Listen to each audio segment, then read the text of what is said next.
Okay, I'm here with Christopher Spahr, the Vice President of Sales and Marketing for DPA microphones, right? I mean, first tell us, obviously this is a difficult situation for any manufacturer, so you can't do business as usual.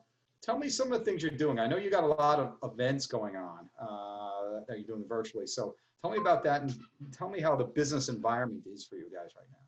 Sure. I mean, business-wise, of course, for us, it's like everybody, things have just, crashed through the floor sales-wise. I mean, I think that's probably going to be the case unless you're a company that deals really with streaming products, as a core part of your business, like what, Zoom would be, for instance, or something. I'm sure they're of course, going gangbusters right now. Yeah. For somebody who makes premium microphones like we do, there's not a whole lot of need out there for premium microphones right now. But thankfully, I mean, we're headquartered in Denmark and all the stuff is manufactured in Denmark. And we've have been able to keep the factory open, which has been great. So there, of course, there's been measures in Denmark, distancing measures and things like that. And we've actually made everybody that works at the main office work from home and work remotely, but the factory's been able to stay there and stay in business. And we've staggered shifts and basically kind of working almost around the clock now, but in staggered shifts to decrease the number of people on the floor, decrease the number of interactions, just with all the factory workers. But they've been going since the beginning, which has been great. We've actually had a steady stream of product being able to come out of the factory. And now we're at the point in Denmark now where they're starting to ease the restrictions. And I just had a call this morning with the office, and now the marketing team is back in the office and their R&D team is back in the office. So now the remote people are now starting to come back, which is actually was a really positive sign to see, even though it's not affecting me in the States right now, but it was nice to see that there's another part of the world that's kind of starting to get back to normal. And for us here, we're U.S. headquarters are in Colorado. We put everybody at home that we could put at home. And then we still have a few people working at the main office in Colorado doing service and shipping, stuff like that. And we've just been trying to, like you'd mentioned, the webinars, just trying to reach out to people as much as possible, mostly via Facebook and YouTube, and doing all of these, whether it's a Facebook Live event, we're doing a lot of kind of events with high-end guest speakers, engineers, musicians, stuff like that. And some training videos, tutorial videos, one, how to clean your microphones, which is more appropriate than ever right now. Product specific videos, product specific training. So we're kind of doing everything from general education stuff to special guest speaker stuff to really product specific stuff, depending on what somebody wants to see. Okay. Yeah. Well, it's good to hear that Denmark's doing well. Certainly happy to hear that. And New Zealand and Iceland seem to have it figured out. Yeah. Most other countries don't, unfortunately, yet. But yeah, exactly. I hope it's a little bit of a tidal wave on the good side now that we start to see some of these other countries like that open up. And we're we're like most brands, we're a worldwide company, and we have an office in Asia, in Hong Kong, and then of course Denmark, and us here in the States, and we have one in the UK. And to see how everybody's kind of coming out of it a little bit differently, it's a positive thing to at least see one of the offices starting to act like normal. It's nice.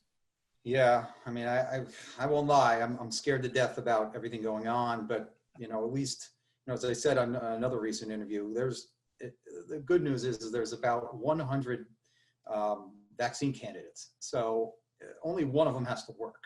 Exactly. So, and that's the good news here. So eventually, when we get to that point, I think we'll see some improvement. I guess I should, I guess that's a good segue.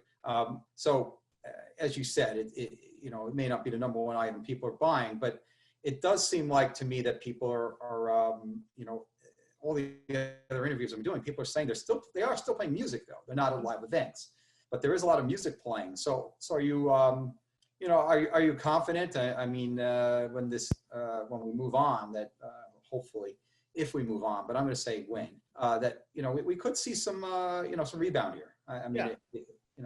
Would you think that way as well? Absolutely. Yeah, and I think if anything, it's kind of forced people to almost have to keep playing if they're musicians. You're not gigging out now, but you're at home, you're doing tons of new songs, a lot of the Facebook live streams that I'm sure everybody sees. And I've even seen I saw a live concert from a band in Sweden that was actually really cool at a club. It was completely empty, but it was a full concert, just them at the club. And it sounded fantastic. It was a really, really cool idea. So I think there is going to be that hopefully that quick rebound, at least for some of the music retail stuff and some of the local music retail stuff, for the live concerts, what we deal with a lot, and even some of the live Broadway stuff, that's going to be a little ways off because there's tons and tons of people that have to get into an arena or a stadium or something. So they got to figure that out. But I think all the local music retail stuff, I see it probably still being pretty important and bouncing back fairly quickly, actually, too. Yeah, I like that idea a lot. We keep thinking about, they keep talking about over and over again, having sports play in empty stadiums. I'm thinking we haven't really talked about concerts in empty stadiums. I think that's a really cool idea. That should be brought up. Because we see everyone playing at home, all these guys playing at home. But I guess if they could distance, have nobody at a concert venue and have the band members distance 6 feet away from each other, I guess that could be, a pretty cool thing to do because you'd have the live acoustics. Yeah, I don't know how they did the one that I saw, and I don't know if the club sponsored it or the band sponsored it, but it was really, really cool and it sounded fantastic. And the band did a great job for having 0 people in the audience. You have no audience feedback, and they were as energetic as ever. And it was actually a really cool show. And it was the first time I'd seen something like that, more than just a person in their living room doing a concert from their couch, which is also cool, but this was a full produced thing. So you never know. Yeah. I think it's obviously, having no fans is a problem, but yeah, if you could do that, that's awesome. I guess lastly, is there any, advice you give to retailers these days? It's hard for them as well. So obviously online sales have to be a major source, and, and some, depending on the state, they could do some, pickup and, all that sort of idea. But, is there any information you could give for them to, help them during these tough times?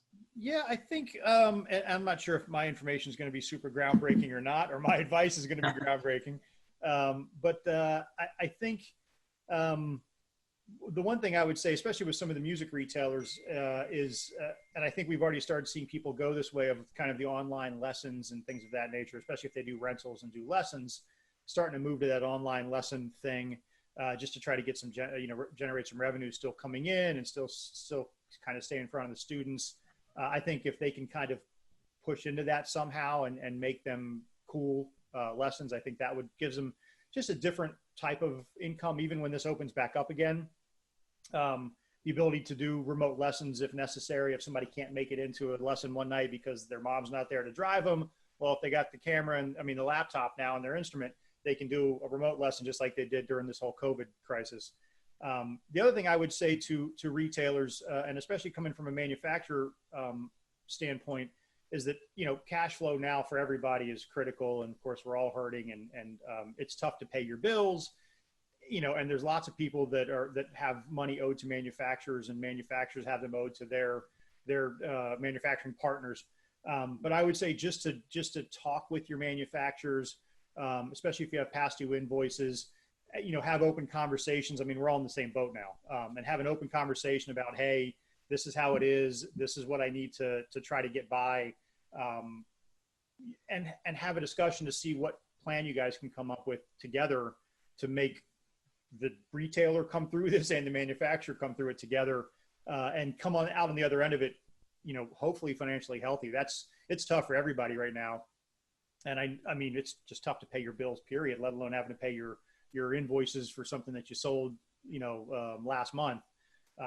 But I think, maybe there'll be hopefully some creative financing things from manufacturers coming out in the future that will allow some of these retailers to take extended payment terms or payment plans or something to get inventory back into the stores, that maybe then the retailers just don't have to pay a lump sum of money for that inventory right away, because you don't have a lump sum of money. It's not there, so you try to pay your rent and pay your staff and everything else. So I think there's just going to have to be really open dialogue between everybody about how to keep business just up and running, and how to pay bills and have it not put somebody into bankruptcy. You know what I mean? Yeah, I mean, thank you for that information. There's no sugarcoating it. These are difficult times. I mean, they're very difficult times, no matter who you are. As you said, with the absence of a couple of companies like Zoom and the Peloton behind me, that's doing pretty well. Yeah. But you know, maybe the meatless burger companies, because all the meat is out now. But I mean, when you go beyond that, it's very difficult times for everybody right now, and you know, the unemployment numbers say it. So. Yep. We could see it, but yeah, thank you for your help. You know, it's great advice, and you know, stay safe, especially because even though your U.S. base is in Colorado, you're in New Jersey, so you know, right in the middle more of it, than just ever. like you. Yep. Yeah, you're in it like me. So thank you. Yeah, appreciate it, and thanks for all the help, and hopefully we'll see you on, let's call it the other side. You know, exactly. That would be nice to see in person. Yeah. Well, let's hope winter NAM. That's our hope right now. But there you go. That'd be good. That would be good. I'm okay with that. Yeah. That's the hope. We're hoping we'll meet up then, but it's hard to say. But yeah. Well, thank you. Appreciate it, and you know, thanks for all the good information. All right, no problem, Brian. Thank you. Take care.